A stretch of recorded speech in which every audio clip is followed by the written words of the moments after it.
Father, we thank you, Lord, for this beautiful time. Yes, Lord, you are here in our midst, and you are here to showcase your power, your glory. You are here to show us that beyond what we see in the natural, there is something that you are doing behind the scenes. And so, Father, we welcome you. We welcome you in our midst this evening. Show your power in our midst. Show yourself strong, because that's what you have promised us, that you will show yourself strong on our behalf. It doesn't matter how weak we feel today. It doesn't matter how impossible things look around us today. Lord, you are there in our midst. And we know, Lord, that you, as you have promised in your word, you will show yourself strong. We welcome your presence in our midst this evening. Have your way. Have your way in our midst. King of glory, God of wonders. When you spoke, things came into existence.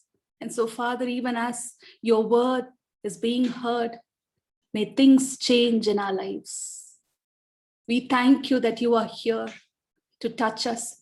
We thank you that you are here to make us whole. Hallelujah. Hallelujah.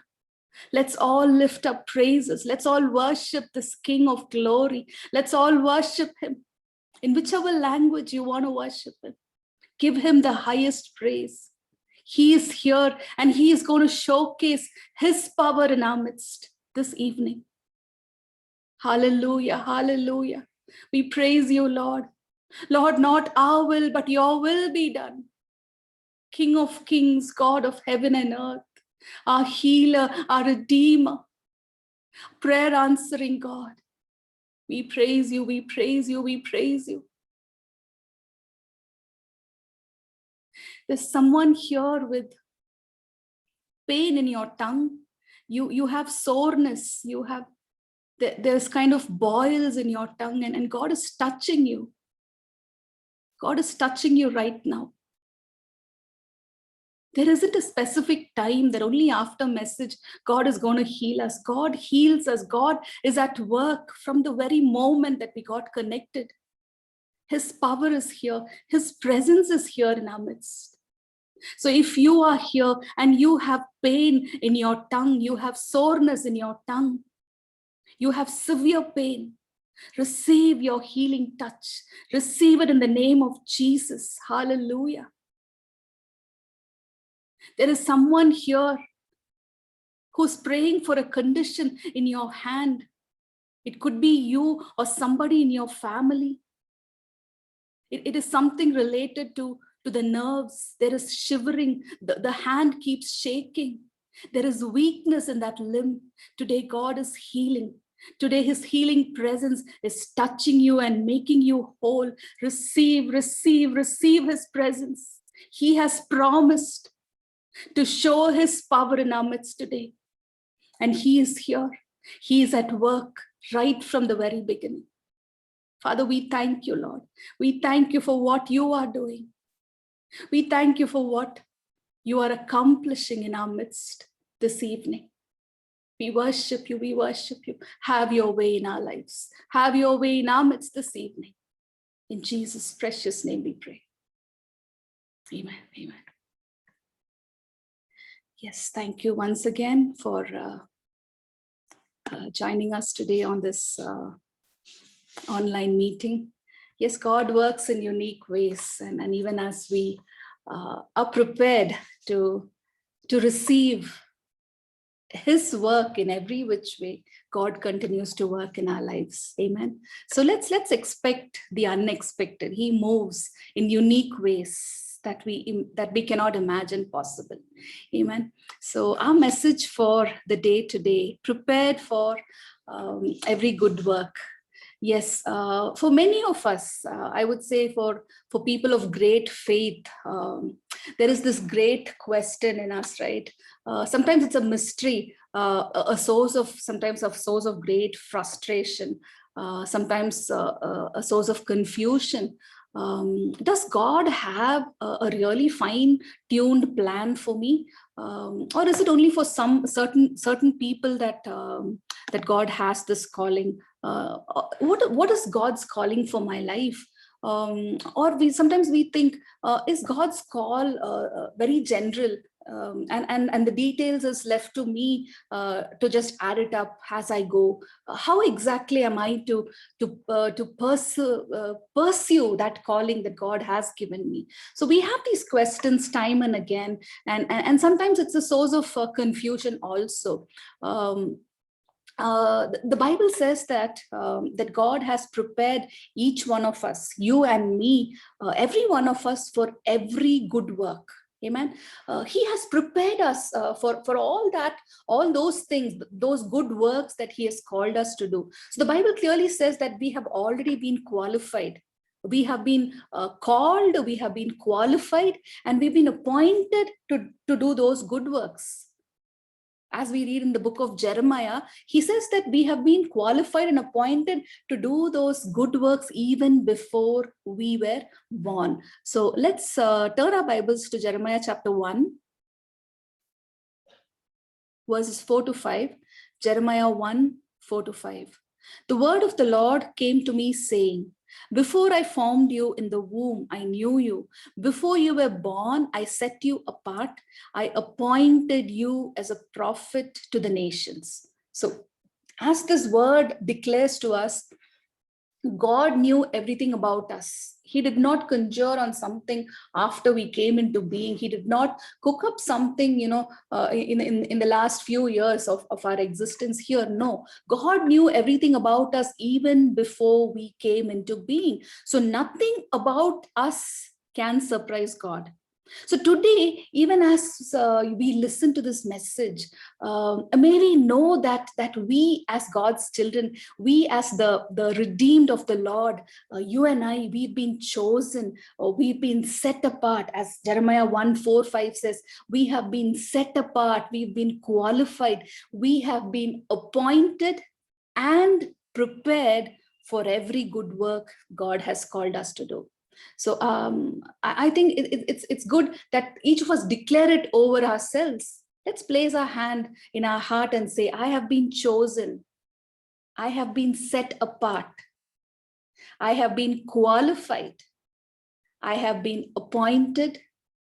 And I have been prepared for every good work God has called me to do. So before we go into the entirety of the message, we're going to read some scripture verses, and we're going to glean some scriptural truths to understand how God prepares us for every good work. Yes, so to begin with, this is going to be a two-part series, and we are going to draw 5 important truths from this two-part series. Today, we're going to see the first 2 points of that as part 1 of the series. So going into the scripture verses, let's turn our Bibles to Ephesians chapter 2, verse 10. That's the first verse we are going to be reading, Ephesians 2, verse 10. For we are God's workmanship, created in Christ Jesus for good works, which God prepared beforehand that we should walk in them. 2 Timothy chapter 2, verses 21. 2 Timothy chapter 2, verse 21. So if anyone purifies himself from anything dishonorable, he will be a special instrument, set apart, useful to the master, prepared for every good work. Titus chapter 2, verse 14.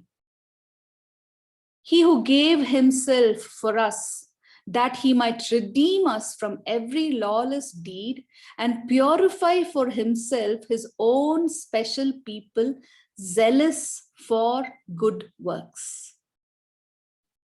Titus chapter 3, verse 1. Remind them to be subject to rulers and authorities, to obey, to be ready for every good work. Moving on to Titus chapter 3, verse 8. This is a faithful saying, and these things I want you to affirm constantly, that those who have believed in God should be careful to maintain good works. These things are good and profitable to men. Moving on to Titus chapter 3, verse 14. Titus 3:14. And let our people also learn to maintain good works, to meet urgent needs, that they may not be unfruitful. Titus chapter 1, verse 16.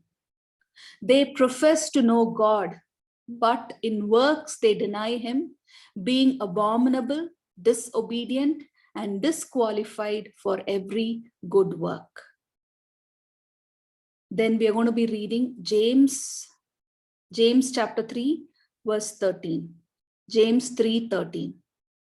Who is wise and understanding among you? Let him show by good conduct that his works are done in the meekness of wisdom. The last verse we're going to be reading is from Revelation 22, verse 12. Revelation 22, verse 12. And behold, I'm coming quickly. My reward is with me to give to everyone according to his work. So we're going to be gleaning some important truths from these scripture verses that we just read. As I said, this is going to be a two-part series, and today we're going to be doing part one. In part one, the first thing that we're going to be seeing is, as children of God, we are created, we are called by God to do good works. Yes, God has created us, God has called us to do good works. Ephesians chapter 2, verse 10.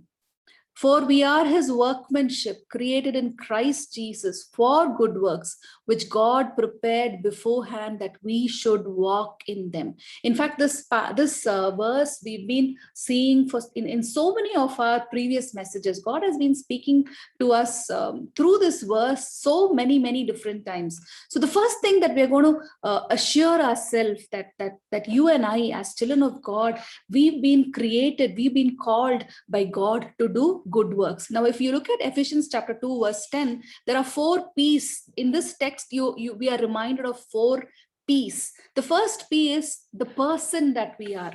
Who's the person that we are? We are God's workmanship, the first thing. The second P is, whose property are we? We belong to Jesus Christ. Because this verse says that we are his workmanship. We are God's workmanship created in Christ Jesus. So we belong to Jesus Christ. The third P that we are going to see here in this verse is the purpose we have here on earth. There is a purpose. If you and I are living, if you and I are breathing here, if we have a heartbeat, then we have a purpose. There's a purpose why God has kept us here in this place, in this location, in the midst of this community, in this nation. The purpose that we have is to do good works. Amen. So we're going to see what those good works are later. Okay. So the fourth P that we're going to see here is our predestination.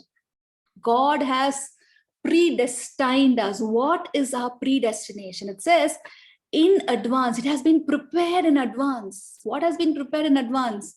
The purpose for which we are here, the good works that we are called to be doing has been prepared in advance. So whatever we are called to be doing is not something that just sprang up one day in a vision. Maybe it was a surprise to you and me, but in God's mind, it was already there even before you and I came into being, even before we were formed in our mother's womb, as we just read in Jeremiah chapter 1, verse 4 and 5. Even before we were formed in our mother's womb, those works that we are called to be doing has been predestined. So that is our purpose. That is the purpose of God's salvation. That is why we have been saved. We are not saved just to get to heaven. That's not the only purpose. We are saved. The purpose of our salvation is to do good works. Doing good So we are here right now to do good works. Good works, doing good works now is our work of salvation. That is why we've been anointed for. That is what we've been appointed for. Amen. So the good works, those could be works that are big or small, those works that are good in the eyes of the Lord. So we might think, what are the good works that God is calling me to do?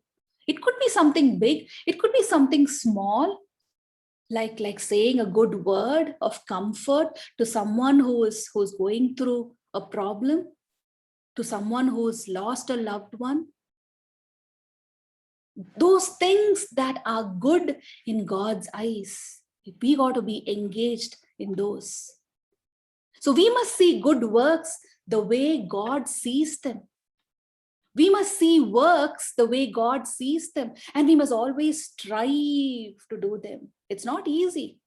There is always striving. There's an effort. It doesn't come without effort. We need to make an effort to do those works. So I would say that would be our response to God's gracious love, for that everlasting love that God has shown us by dying for us on the cross. This could be our only response, our loving response. As Ephesians 5:1 says, that we become imitators of God. In every situation, we become imitators of God. That is the good work.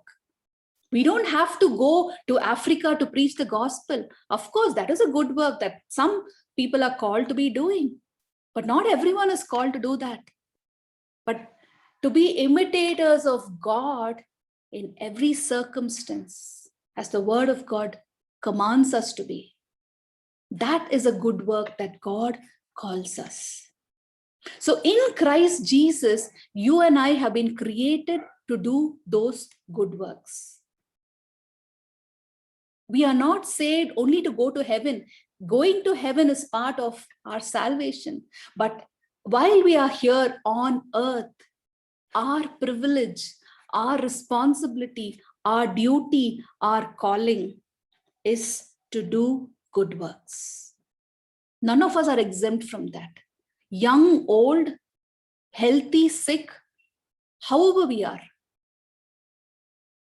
in whatever circumstance we find ourselves in, if we are here living, then you and I have been prepared for every good work that God has called us. We cannot say, Lord, you haven't prepared me. Sometimes we hear people saying, I'm waiting on the Lord. It's good to wait on the Lord, but wait on the Lord doing something. Don't wait on the Lord not doing anything. Find anything that your hands can do. There's always a need around us. There are always people around us, and there's always something that we can do as good work. It is about taking the place, saying, what would Christ do if he was here? In a group, when there is a problem, what would Christ do? So we take that place. If Jesus was here, what would he do? He would say a good word. He would extend a helping hand. He would pray for the sick. He would heal those who need that healing. He would walk that extra mile to show that he cares for somebody. So that is our privilege. That is our responsibility. We are not doing God a great deal of goodness by doing that. That is our role. That is our calling. That is why he saved us. That is the purpose of the cross. So the first thing that we see today is we have been created, we have been called by God to do good works. The second thing that we're going to see today is we have been set apart for good works. 2 Timothy chapter 2, verse 21. 2 Timothy chapter 2, verse 21. So if anyone purifies himself from anything dishonorable, he will be a special instrument, set apart, useful to the master, prepared for every good work. Now that word set apart, it simply means to separate or isolate something. In the Bible, it means to designate or separate something for a particular use, a thing that is set apart for something specific, a thing that is set apart from what it is doing currently. You're set apart. You stop doing something in order to do something else. That is also being set apart. You are set apart from doing something so that you are prepared for doing something later. Okay, so you set aside or set apart from the current action so that it can be reserved for a later purpose. So these are the different meanings of being set apart.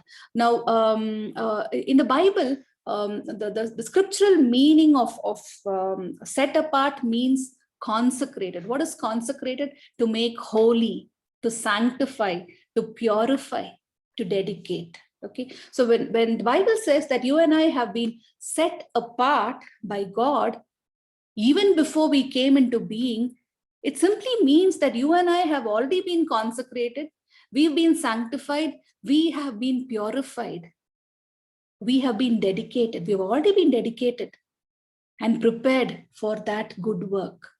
So all we are going to be doing is just living out of already something that has been done. It has already been done. The consecration has been done. We've already been sanctified. We've already been purified. So we are just living out of that. Because I've been purified, I live this way. I say no to unholiness because I've been consecrated. I say no to wrongful thinking and wrong kind of actions because I've been purified, I've been sanctified. So I live out of what I've already been made for. It is like how in the Old Testament we read about the vessels that were used in the tabernacle. They were set apart for holy use. They were not to be defiled by anything ordinary. They were not supposed to be used for anything outside the tabernacle.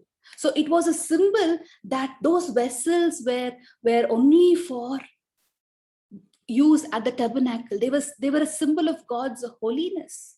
And that's something that God desires from each one of us because we've been set apart. We are not set apart because we became holy. No, we are holy because we are set apart. In Galatians 1, chapter 1, verses 15 to 16, Paul says, "But when God, who had set me apart, even from my mother's womb, and called me through his grace, was pleased to reveal his Son in me, so that I might preach him among the Gentiles." So what does Paul claim here? He says, God, who set me apart, even in my mother's womb, he set me apart and he called me through his grace. The same thing is applicable for you and me. We have been set apart even while we were in our mother's womb. And because we've been set apart, we've been called. So here Paul says that the calling that was given to him was so that he might preach Christ among the Gentiles. That was the calling. That was the good work he was being prepared for. Jesus declares in John 6, 38 to 39, even as we read John 6, 38 to 39, he mentions about the work that his Father had commissioned him to do. We read, as he says, "I have come down from heaven not to do my own will, but the will of him who sent me." And he gets more specific in verse 39. He says, "This is the will of the Father who sent me, that of all he has given me, I should lose nothing, but should raise it up at the last day." That was what he was commissioned for. That was why he came to this world for. That whatever has been given in his hands, the will of the Father, that was the will of the Father, that he should lose nothing, but should raise it up at the last day. Amen. So you and I have been commissioned. We've been set apart. We've been consecrated for something unique. Moving on, in 2 Timothy chapter 2, verse 21, we see that in order to be set apart and be useful to the master, we have to purify ourselves from everything that is dishonorable.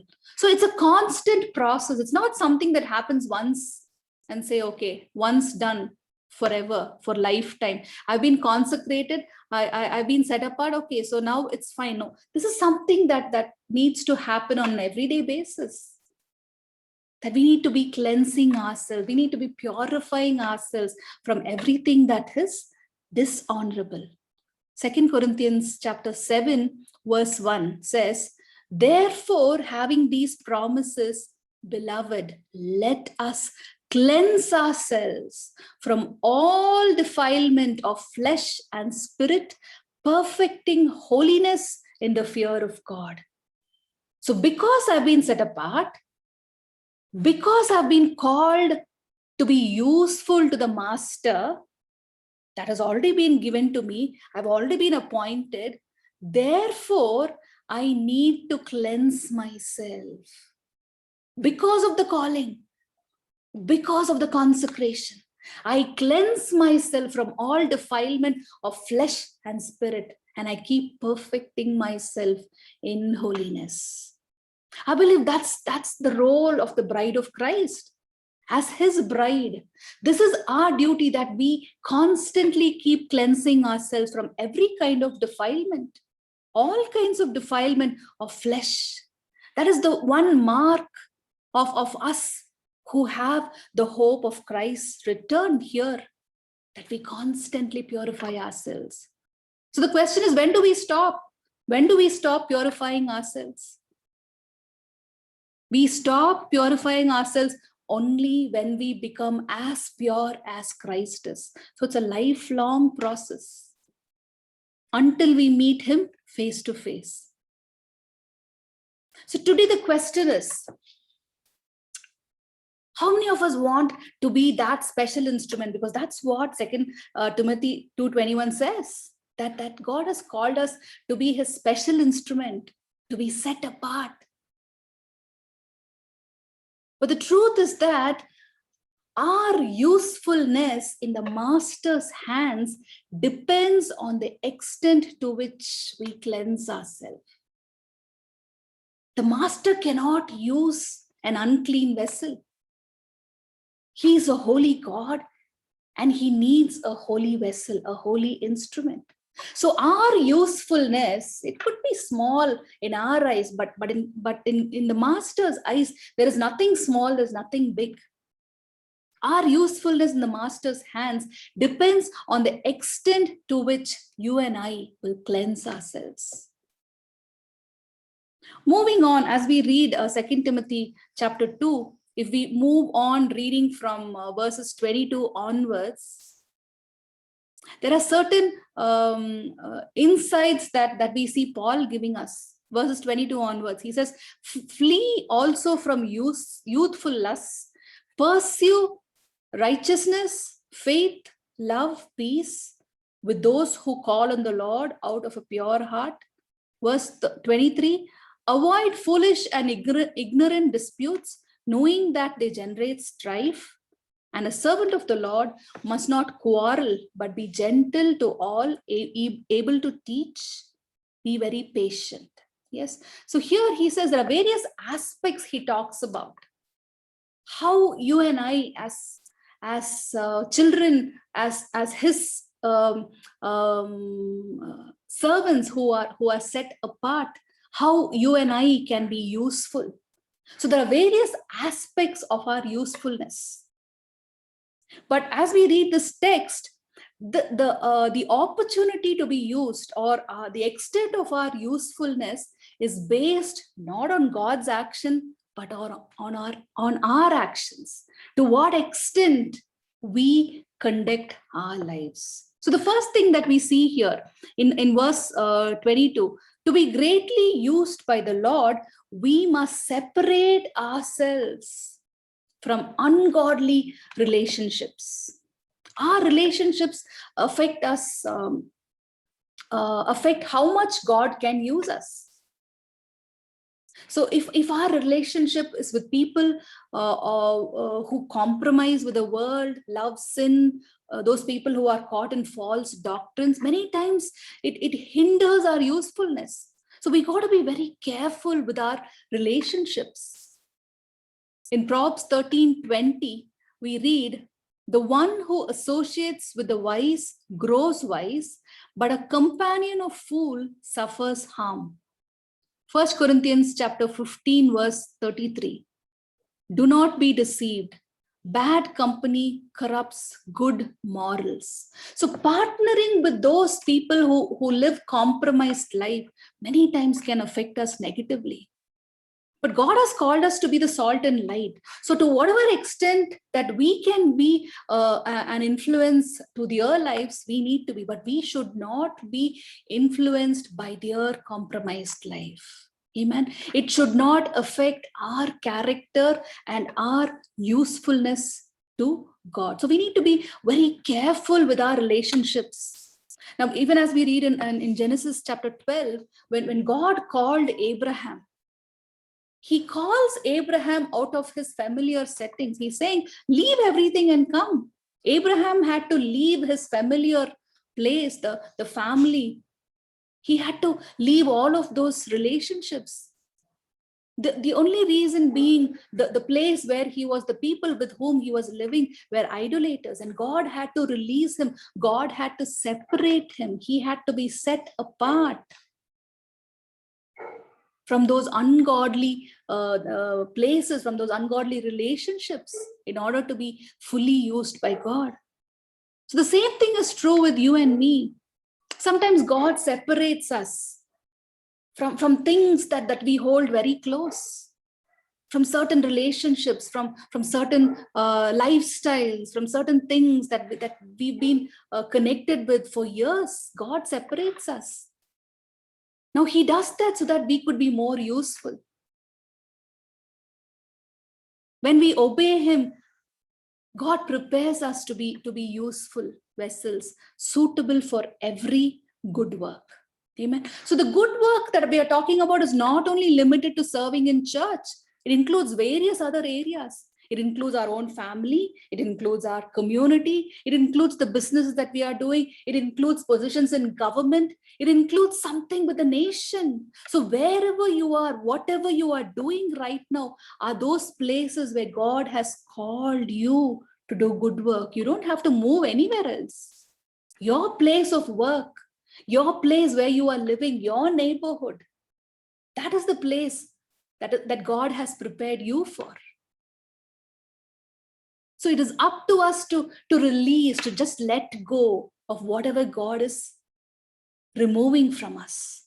So the first thing that we see here is, to be greatly used by God, we need to separate ourselves from ungodly relationships. The second thing, to be greatly used by God, we must flee from evil passions. Verse 22 says, flee from youthful lusts, pursue righteousness, faith, love, and peace. So the word flee means to keep away. It is a present tense, or a present continuous tense, as we could say. We need to be continually fleeing. We need to be continually keeping away from those things, from those lusts, from those things that keep us,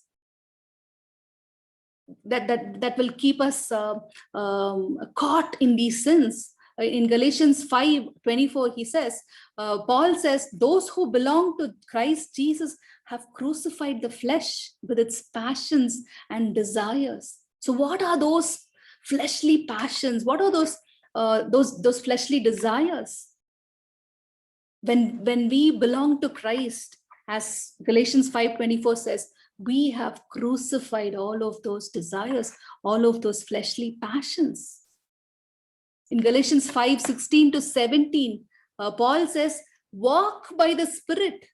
How can we keep ourselves from fleshly passions? By walking in the Spirit.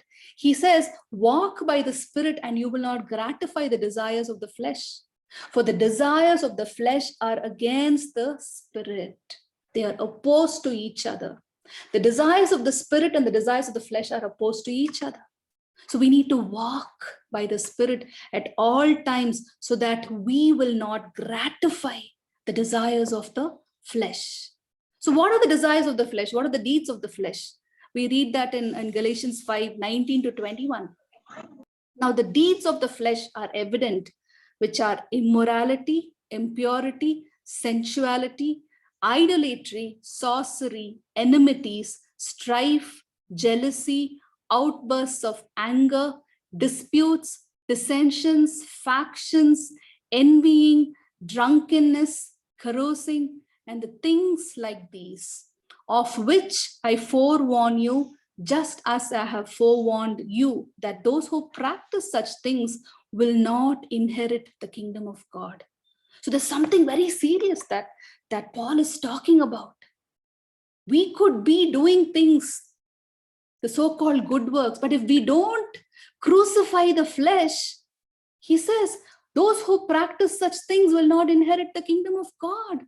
So to be greatly used by God, we need to flee from these. We need to flee from the deeds of the flesh. As now Galatians 5:19-21 says, flee away from immorality, from impurity, from sensuality, idolatry, sorcery, enmity, strife, idolatry, jealousy, outbursts of anger, disputes, dissensions, factions, envying, drunkenness, carousing, and things like these. So today, even as we listen to this message, may God underline those areas where we need to work on. What are those evil passions? What are those fleshly desires that we still need to get rid of? Because the word of God clearly says that we need to continually flee. It's not a one-time event. It's an everyday event. We need to continually flee from these fleshly desires. The first thing we saw here, to be greatly used by God, we must separate from ungodly relationships. Secondly, to be greatly used by God, we must flee from evil passions. Thirdly, to be greatly used by God, we must pursue godly character. What does it mean? What does the word pursue mean? The word pursue can be translated as to run after. You run after something. You run after godliness. Amen. So here he says, we just read that in verse 23, that we got to pursue righteousness. What is righteousness? Righteousness means right behavior. Right behavior in conformity to God's word. It includes doing the right deeds that honors God. It starts with the right thinking, which ultimately will lead us to the right action. So if we are going to be used by God, we must pursue righteousness. First, we got to pursue righteousness. And as the verse says, we got to pursue faith. So faith refers to both our faith in God and being faithful. So we must not only have faith in God, we must also become people who are dependable. Can people depend on you? Because the word of God says that those who are faithful with little can be trusted with much. So anything that is placed in our hands, today there is a responsibility given to us. It could be through human means, but are we faithful to that? Can we be called dependable? Because the word of God says that if we can be trusted with little, God will give us more responsibility. So we need to ask God, we need to pursue that faith so that we will be faithful. God loves people who are faithful. So first, pursue righteousness. Secondly, pursue faith and faithfulness. Thirdly, we must pursue love. Now, in the Bible, the Greek word for love is agape, which means God's love. That is the pure form of love, a love that cannot be hindered or limited by human emotions.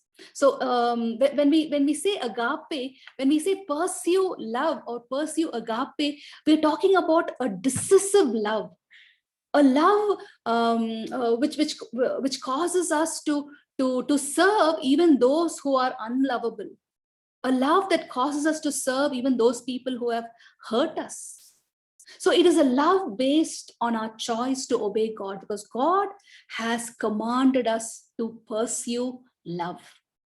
Sometimes it's not easy to love certain people. It's not easy, but we need to practice loving people. We need to practice loving people who in our own mind don't deserve that love. So the word of God clearly says that we need to pursue righteousness, pursue faith and faithfulness, pursue love. The fourth thing that we see here is we need to pursue peace. We need to be people of peace. In Romans 12:18, Paul says, if it is possible, as much as it depends on you, live peaceably with all men. So today, where we are, is there peace? Is there peace in our family? Is there peace in our workplace? Is there peace in our neighborhood? Because where we are called to be peacemakers, right? That's what the Bible calls us to be. We are peacemakers. So it causes us to, many times it causes, it means humbling ourselves. It means doing things that sometimes would causes us to feel so small. Forgive the most difficult people for the sake of peace. So while we pursue peace, we don't hold grudges. And as the word of God clearly says, if we want to be greatly used, so we are here on so just to sum up what we did so far, we saw that to be useful by the Lord, we need to be separate. We need to separate ourselves from ungodly relationships. Secondly, we saw to be greatly used by the Lord, we must flee from evil passions. Thirdly, we saw that to be greatly used by the Lord, we need to pursue godly character. So what are the four things that we got to pursue? Pursue righteousness, pursue faith, pursue love, and pursue peace. Fourthly, to be greatly used by the Lord, we must avoid foolish and ignorant disputes, knowing that they generate strife. 2 Timothy chapter 2:23 talks about that. Avoid foolish and ignorant disputes, knowing that they generate strife. What is strife? Now, the definition of strife is conflict. It means quarrel. It means struggle. It could be opposition. It can also be said as disagreement. Okay, so there are things that you and I have to deal with in our everyday relationships, no matter who we are. We could be anybody. We could be doing something, big. We could be a great man or woman of God, serving God for many years. But there are things that we have to deal in our everyday relationships, whether it is at home or outside the place where we work. There are things that we need to deal with. And the good news is that, as the Bible says, we can learn to deal with them in a godly way, in a healthy way. Yes, we can avoid strife in our everyday life. So today, if you've been suffering from strife and you're struggling in a relationship, believe that God can set it right today. The Holy Spirit can birth a new vision in your heart. And even as we ask God His help, He's going to straighten us out. He's going to strengthen that relationship. He's going to remove every strife. But there's something that on our part we need to do. As 2 Timothy chapter 2:23 says, we must avoid certain things. Proverbs 20:3 says, it is to man's honor to avoid strife. Okay, so it is on our part, we need to avoid strife. As much as God wants to remove it from our lives, there are certain things, there are certain responsibilities that we have. We need to avoid strife from our lives. Amen. So how do we do that in our everyday life? We can actually disagree with somebody, but still love them. It's not necessary that we agree with everything that somebody tells us. We can actually disagree and we can still love them. In fact, no relationship is perfect at all times. And all of us here as human beings, we have the right to have our own opinions about things. And sometimes, as we say, we have to agree to disagree. But it is in our power to bring agreement and unity even in that disagreement. Now, as we read the Bible in the book of Genesis, we see that Abraham and Lot had a disagreement over their land and herds. I think it's Genesis 13, we see that they had a disagreement over their land. But we see what Abraham did. He worked it out for the sake of the relationship, because they were a family. So Abraham was willing to sacrifice the best part of the land in order to maintain peace with his nephew. Now, when God saw that, we see that God really blessed Abraham. Okay, so God sees every effort that we take in avoiding strife in our own relationships. We can avoid strife over words. We don't need to get upset with, or we don't need to get into arguments with people.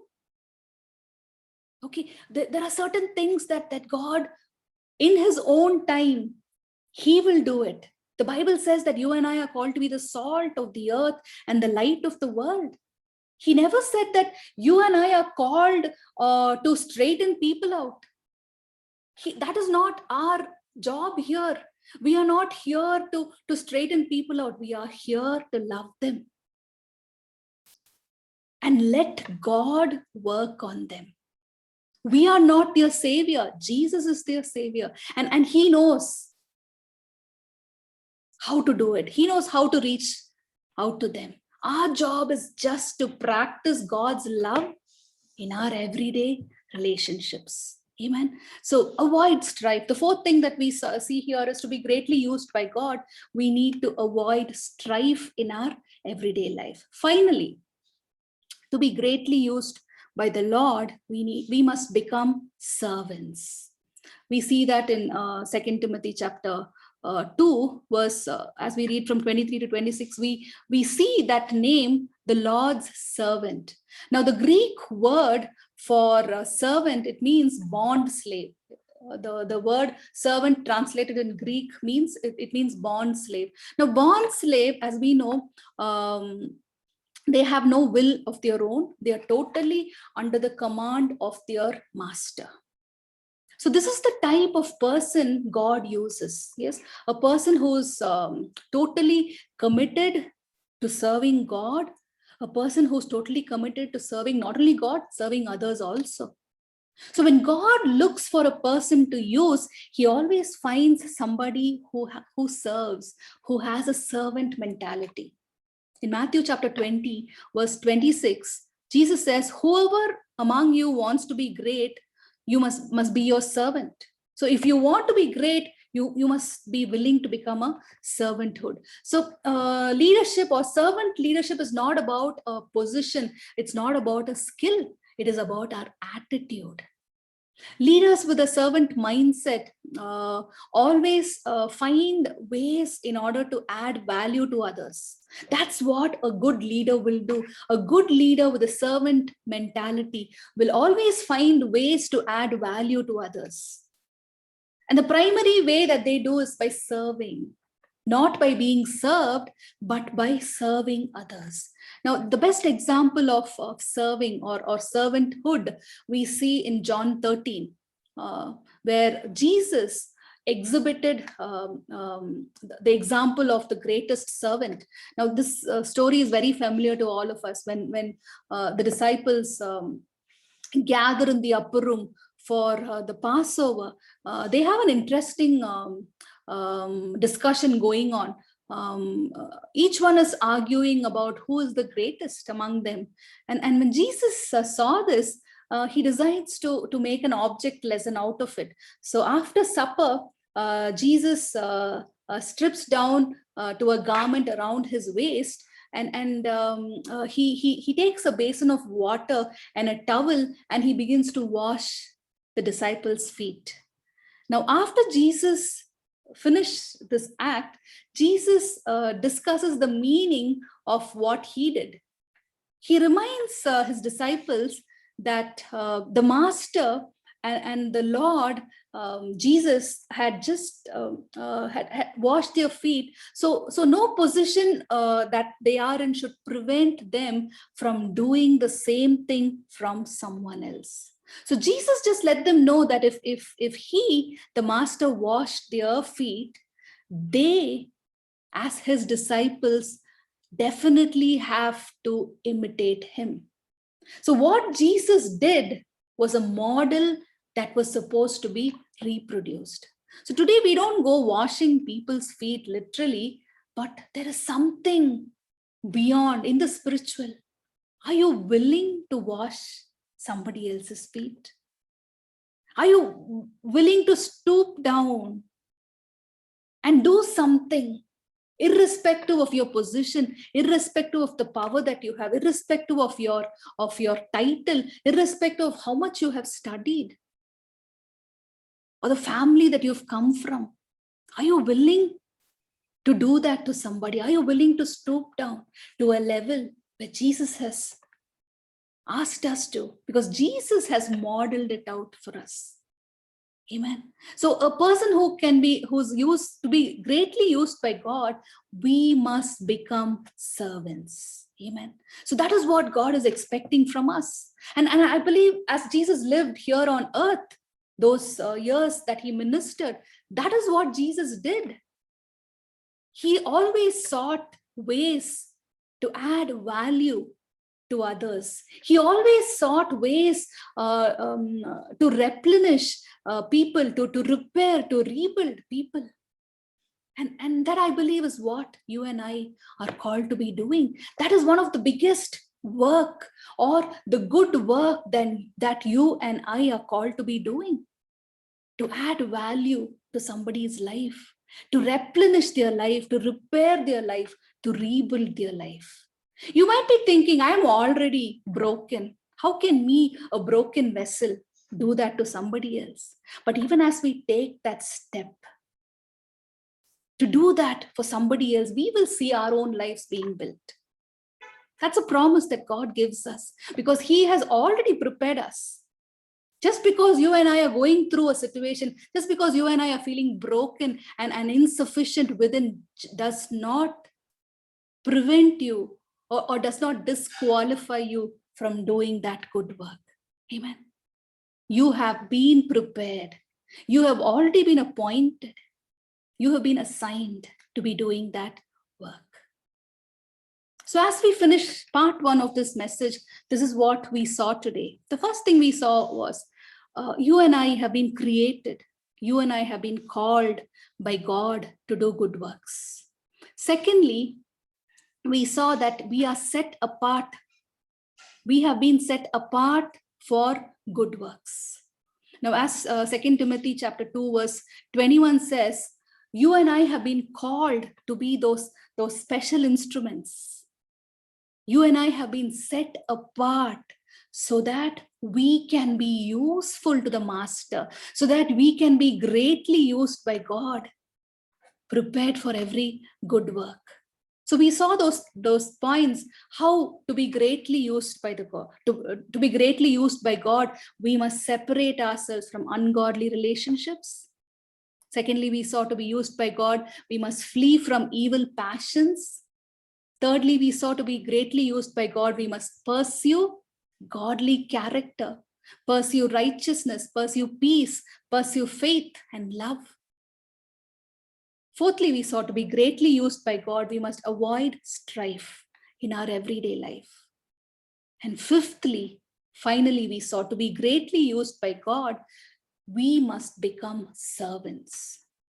Amen. The rest of it we're going to be seeing in part 2. So even as we are going to meditate, even as we're going to pray, we're going to spend some time in prayer. We're going to ask the Lord to inspire our hearts.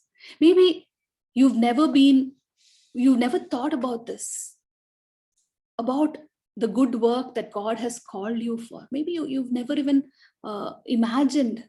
Maybe you've always had this impression that not everyone is called to do those good works. They're only special people. I'm just an ordinary person. I don't have any skill in me. I don't have anything in me. Maybe you've been feeling like that. What can God do with my life? How can I be useful? I'm already a broken vessel. Maybe that's what you've been thinking. But the word of God is true. And if God says that I have prepared you for every good work, it's true. So today, even as we're going to spend this time in prayer, let's all close our eyes. Let's ask the Holy Spirit. Let's invite the Holy Spirit to prepare our hearts to receive that conviction from Him. Because as His word says, that even before we were formed in our mother's womb, we've been called by Him. We've been set apart. We've been appointed by Him to do those good works. So let's believe that. And let's surrender ourselves. Let's say, Lord, have your way in my life. I release myself into your hands. Use me, Lord. Use me as your instrument. Just declare it. Just say, Lord, I know that I've been set apart. I've been consecrated. I've been dedicated to do those works that has already been apportioned to me. So, Father, help me. Give me vision. Help me find those things, those people. Just like the way Paul was called to minister to the Gentiles. There is someone waiting. There is someone who needs you. There are people around us with great needs. And unless we do those good works, they are not going to see Christ. They are not going to know who this Christ is. Christ in us is the hope of glory for the nation, for the world around us. And if God has positioned you and me in this place, in this locality, in this community, in the place of work, in the place where, in the city where you are, in the nation where you are, and if God has called you to be the salt and light, there is something that God has assigned in your hand. And may the Holy Spirit give us insight into those things. May every doubt leave our minds right now in the name of Jesus. Only God can lead us into doing those things. It is not in our strength. Nothing that we do is in our strength. It is by His divine power. It is by His presence. It is by His anointing that we receive that special enablement to do those things that He has called us to do. So it is not about us. It is about Him, because it is He who has called us. It is He who has appointed us. So let us just let go of all of our inhibitions, all of our fears, all of our doubts. And let's say, Lord, use me. Use me, Lord. Use me. Help me to be a blessing. Lord, you've blessed me so that I will be a blessing. Today, you speak to me, Lord. You speak to me through your word. You speak to me through my dreams, through visions. And you give me your desire. May your desire be my will, Lord. And may I walk in those higher purposes. Because I know, Lord, that you have prepared me for those good works. Thank you, Lord, for speaking to me today. To that extent, I commit myself, body, mind, soul, and spirit, into your precious hands. In Jesus' precious name we pray. Amen. Amen.